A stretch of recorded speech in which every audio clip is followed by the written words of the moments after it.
পালন করেছিলাম, সেক্ষেত্রে বাংলাদেশ জামাত ইসলামী থেকে এমপি প্রার্থী ঘোষণা দিয়েছে। 2 থানা, বিশাল একটা এরিয়া, জনসংখ্যার দিক থেকে অনেক অনেক বেশি।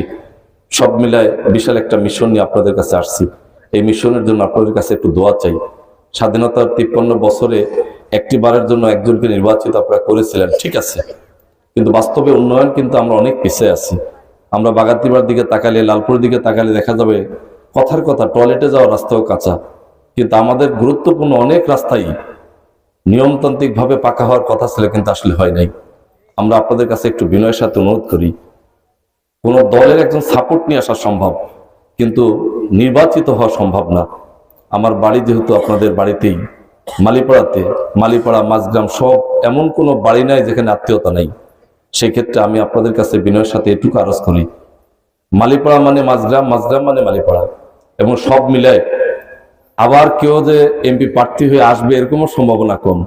যার কারণে আমি আপনাদের কাছে বিনয়ের সাথে একটু আরজ করছি, আমার মাঝগ্রামের বাবাজিরা, যুবক ভাইরা, মায়েরা, বোনেরা যারাই আছেন, দয়া করে একটা বারের জন্য আমাদের মতো এই মাদ্রাসা শিক্ষিত আলেমদেরকে দেশ এবং জাতির একটু খেদমত করার, আপনাদের খেদমত করার সুযোগটা করে দেন। আমি প্রতিশ্রুতি দিচ্ছি এতটুকুই, কোনো ওয়াদা নয়।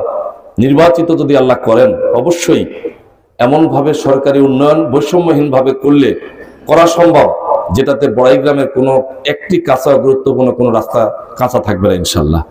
আমি বলতে চাই, যদি আল্লাহ আমাদেরকে নির্বাচিত করেন, আল্লাহর ঘোষণা, ওস্তাদ এখানে আছেন, আলোচনা রাখছিলেন, বিসমিল্লাহির রহমানির রহিম, আল্লাযিনা মাক্কান্নাহুম ফিল আরদ আকামুস সালাত ওয়া আতুজ যাকাত তা'মুরুনা বিল মারুফ ওয়া তানহাউনা আনিল মুনকার।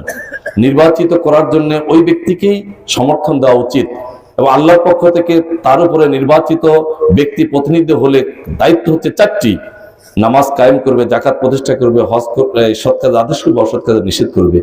কিন্তু দুর্ভাগ্যজনক হলেও সত্য, আমরা কিন্তু অবস্থানগত দিক থেকে এখানে যেমন বক্তব্য দেই, ঠিক একই ধারায় বক্তব্য কিন্তু আমরা সর্বত্র দেওয়ার চেষ্টা করি।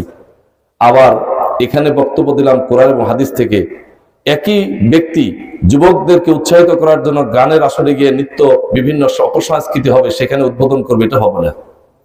আমরা ব্যক্তিগতভাবে মনে করি যুবকদের জন্য সংস্কৃতি, ফুটবল, ক্রিকেট, ব্যাডমিন্টন থাকবে, কিন্তু গান বাদ্যবাজনা দিয়ে যুব সমাজকে অপসংস্কৃতি ঠেলে দিতে হবে, এটা নেতৃত্বের কোনো অংশ না। এই জন্য আমি আপনাদের কাছে মনে করি যে কথা এবং কাজে মিল রেখে কোরআন এবং সুন্নাহ মোতাবেক চলে মানুষকে ভালো কাজের কথা, অসৎ কাজ থেকে দূরে রাখে, এবং কোরআন এবং কথাগুলো, হাদিসের কথাগুলো এখানে যেমন বললাম, ঠিক আপনাদের সন্তান হিসাবে সংসদে যেন বলতে পারি, এই সুযোগটুকু করে দেওয়ার জন্য আপনাদের কাছে একটা আবেদন পেশ করছি। বাবাজিরা, ভাইরা, মায়েরা, বোনেরা যারাই আছেন, সর্বোপরি আপনাদের কাছে বলতে চাই, দলের পরিচয় ছাড়া কারো চাকরি হয় না। এবার 165 টাকা অনেকের চাকরি, 35 টাকা চাকরি হয়েছে। আমরা নির্বাচিত হলে অবশ্যম্ভাবী কোনো দলের পরিচয় না, মেধার ভিত্তিতে চাকরি হবে।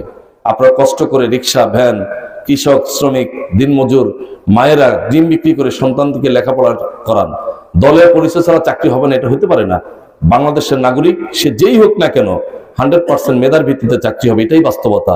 এই সুযোগটা আমাদের হাতে যদি আসে, আমরা কাজে লাগাবো। সর্বোপরি বয়স্ক, বিধবা, প্রতিবন্ধী ভাতা থেকে শুরু করে সব ন্যায্যতার ভিত্তিতে পৌঁছায় দেওয়ার প্রতিশ্রুতি আপনাদের কাছে রেখে আমি আপনাদের কাছে দোয়া চেয়ে কথা যেটুকু বললাম, যদি কেউ